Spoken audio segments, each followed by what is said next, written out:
शुक्रवार को देहरादून स्थित सचिवालय में राज्य कैबिनेट बैठक हुई।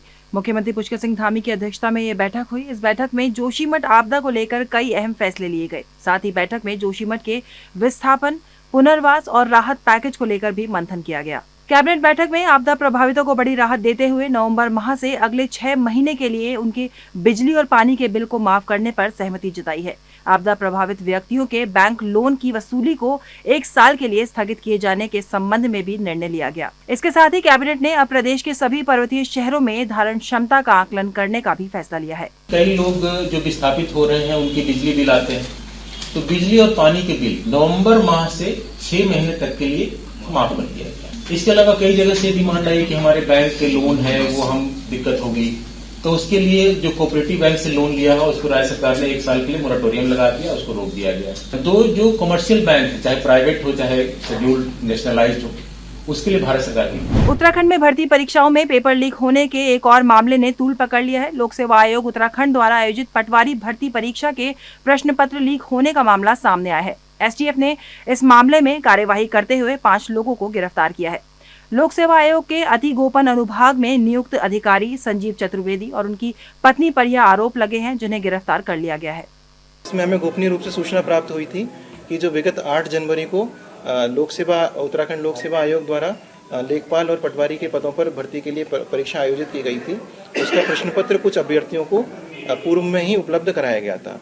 तो उस सूचना पर एसटीएफ की टीम ने जांच करते हुए जब विस्तृत जांच की तो उसमें सामने आया कि जो यूकेपीएससी के एक सदस्य द्वारा, एक एम्प्लॉय द्वारा, अनुभाग अधिकारी हैं, उसके द्वारा वहां से प्रश्न पत्र को चुराकर फोटो खींचकर बाहरी व्यक्तियों को, जिनके नाम राजपाल और संजीव कुमार हैं, उनको उपलब्ध कराया गया और उनके माध्यम से अन्य अभ्यर्थियों को ये प्रश्न पत्र परीक्षा से पूर्व ही पढ़ा दिया गया था।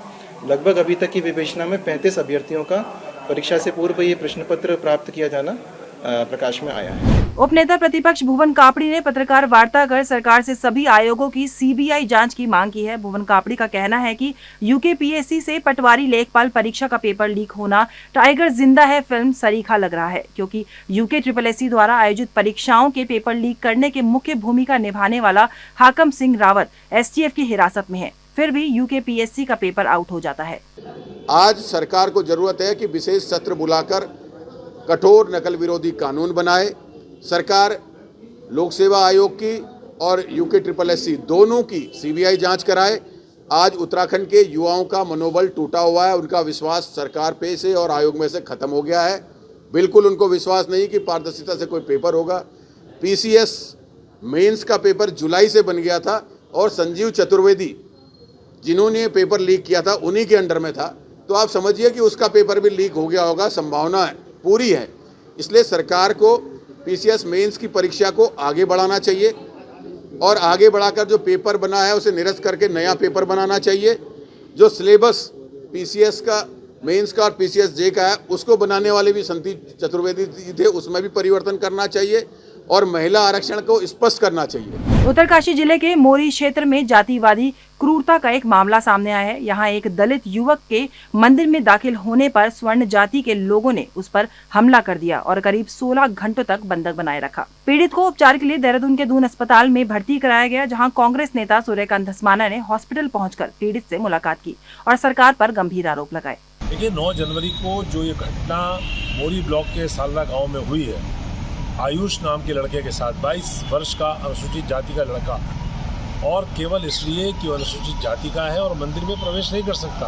उसका कसूर केवल ये था कि वो मंदिर में चला गया, भगवान को देखने चला गया, भगवान को पूजने चला गया, और केवल इस कारण से स्वर्ण जाति के लड़कों ने उसके ऊपर आक्रमण किया। रात भर उसको बंदी बना के रखा, रात भर उसकी पिटाई करते रहे, उसको आग में झोंकने की कोशिश करी। पूरे शरीर में जिस प्रकार से उसे दागा गया, हाथ से लेकर के, पीठ से लेकर के, पैरों से लेकर के पूरे शरीर में उसके जलने के दाग हैं और उसको दून अस्पताल 11 तारीख को लाया गया। बड़ी शर्मनाक घटना है। लगातार भारतीय जनता पार्टी के राज्य में, भारतीय जनता पार्टी के शासन में इस प्रदेश के अलग अलग जनपदों में जिस प्रकार से अनुसूचित जाति के लोगों के ऊपर हमले हो रहे हैं, अल्मोड़ा में हमला हुआ, पौड़ी में हमला हुआ और उत्तरकाशी में दूसरा हमला हो गया, एक महिला के ऊपर हमला हुआ था। ये घटनाएं जिस प्रकार से घट रही हैं, मैं समझता हूँ इस राज्य में गरीब और विशेष तौर पे अनुसूचित जाति के लोग सुरक्षित नहीं है। उत्तराखंड सरकार भर्ती परीक्षाओं में नकल रोकने के लिए कठोर कानून बनाने जा रही है। कैबिनेट बैठक में नकल रोकने के लिए सख्त कानून बनाने पर सहमति बनी है, जिसमें आरोपी को आजीवन कारावास और संपत्ति के कुर्क करने का प्रावधान होगा। अगली कैबिनेट बैठक में इस कानून को रखा जाएगा। साइबर पुलिस और एसटीएफ की एक संयुक्त टीम ने अंतर्राष्ट्रीय साइबर फ्रॉड का पर्दाफाश किया है। पुलिस ने सरगना को गुड़गांव से गिरफ्तार किया। आरोपी गिरोह के साथ मिलकर 15 ऐप्स के माध्यम से 300 करोड़ रुपए की धोखाधड़ी कर चुका है। इस मामले में 5 चीनी नागरिकों के नाम सामने आए हैं। उत्तराखंड पुलिस इस संबंध में विदेश मंत्रालय से भी बात करेगी। उत्तराखंड पुलिस एसटीएफ द्वारा चाइनीज लोन ऐप घोटाले का पर्दाफाश किया गया है, बहुत बड़े घोटाले का। इसके अभी तक जो प्राथमिक अनुमान है उसके हिसाब से ये 300 करोड़ का घोटाला है 15 ऐप से संबंधित, और उसमें से अभी हमने 5 ऐप को ही इन्वेस्टिगेट किया है। ये जो चाइनीज़ लोन ऐप्स हैं ये लोगों को लोन देती हैं, फिर उनको बड़े ब्याज पे लोन देती हैं, पैसा उनका पूरा नहीं होता तो फिर उनको एक प्रकार से उनको धमकाती हैं, ब्लैकमेल करती हैं, उनको उनके रिश्तेदारों के यहाँ उनके फ़ोटोग्राफ भेजते हैं, कभी कभी अश्लील फ़ोटो भेजने की धमकी देते हैं। ऐसे कर करके ये जो है लोगों से वसूलियाँ करती हैं। तो एक अभियुक्त जो है इस पूरे उसका मास्टरमाइंड अंकुर ढींगरा, ये जो है इसको है ये दिल्ली का निवासी मोहन गार्डन का, इसको हमारी एसटीएफ ने और साइबर थाने ने गुड़गांव से गिरफ्तार किया है। और इसमें इसके 5 सहयोगी सामने आए हैं जो चीनी नागरिक हैं। अंकिता केस में आरोपियों के नार्को टेस्ट को लेकर कोटद्वार कोर्ट ने अपना फैसला सुना दिया है। कोर्ट ने 3 आरोपियों में से एक के नार्को टेस्ट को लेकर मंजूरी दे दी है। इस मामले में सौरभ और अंकित ने नार्को टेस्ट को लेकर सहमति नहीं दी, लेकिन पुलकित आर्य ने अपनी मंजूरी दे दी थी, जिस वजह से कोटद्वार कोर्ट ने सिर्फ पुलकित आर्य के नार्को और पॉली टेस्ट कराने की मंजूरी दी है। देखिए, अंकिता भंडारी हत्याकांड में हमने जो माननीय न्यायालय से मांग करी थी कि पुलकित आर्य का और जो 2 और अक्यूज हैं उनका नार्को और पॉलीग्राफ टेस्ट कराया जाए, तो आज माननीय न्यायालय द्वारा जो मेन अक्यूज है, मेन अभियुक्त है पुलकित आर्य, उनका नार्को टेस्ट और पॉलीग्राफ टेस्ट की मंजूरी दी है। और निश्चित रूप से जो पॉलीग्राफ और नार्को टेस्ट होगा मुख्य अभियुक्त का, तो सच्चाई सामने आएगी, कहाँ कौन वो वीवीआईपी था, कहाँ उनका फोन है, कैसे उन्होंने घटनाक्रम को अंजाम दिया।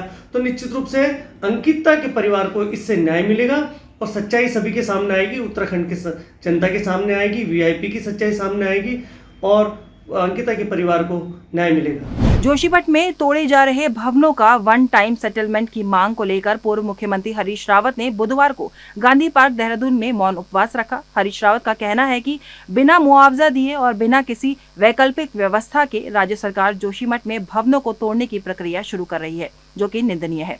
साथ ही हरीश रावत ने जोशीमठ में आई आपदा को राष्ट्रीय आपदा घोषित करने की मांग उत्तराखंड सरकार से की है। प्रदेश कांग्रेस माननीय मुख्यमंत्री से मिली थी और हमने कहा था अपने 7 सूत्री कार्यक्रम में कि आप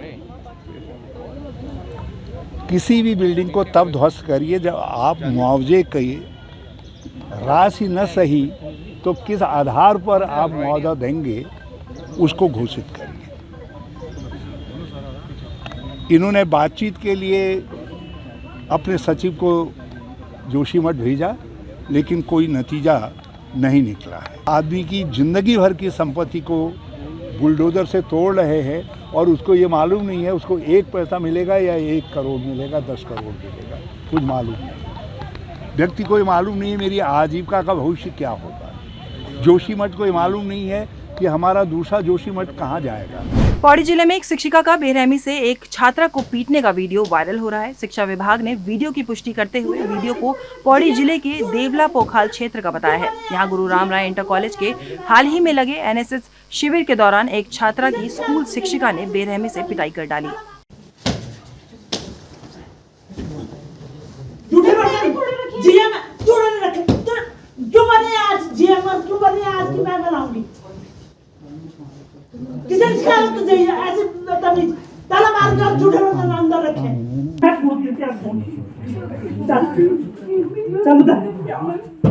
विद्यालय जहाँ पर ये घटना घटित हुई है वो गुरु राम राय इंटर कॉलेज देवला पोखाल है। हमने खंड शिक्षा अधिकारी दुगड्डा को निर्देशित कर दिया है कि वो उसकी जांच स्थलीय जांच कर जांच आख्या हमें सुपुर्द करें आज हमने फिर टेलीफोनिक उनसे बात किया तो वो ये कह रहे हैं कि उन संबंधित अध्यापिका को बुलाया गया है और उसको जो आरोप है मारने का बच्चों को वो लिखित रूप में उससे पूछा भी गया है और उसको कार्यालय में बुलाया गया है। अभी आज की स्थिति है कि अभी तक आज तक वो विद्यालय में अभी कार्यस्थल पे आई नहीं है, तो हमने उनको ये कह दिया है कि उससे संपर्क करें उस शिक्षिका से और कार्रवाई करें। कॉर्पोरल पनिशमेंट प्रोहिबिटेड है पूरी तरह से और हमारे सरकारी विद्यालयों में कभी कहीं कोई टीचर किसी को मार नहीं सकते। यदि मारते हैं तो वो एक तरह का ऑफेंस है और अगर ये इस बात की पुष्टि जांच में हो जाती है तो उस टीचर के खिलाफ सख्त कार्रवाई की जाएगी।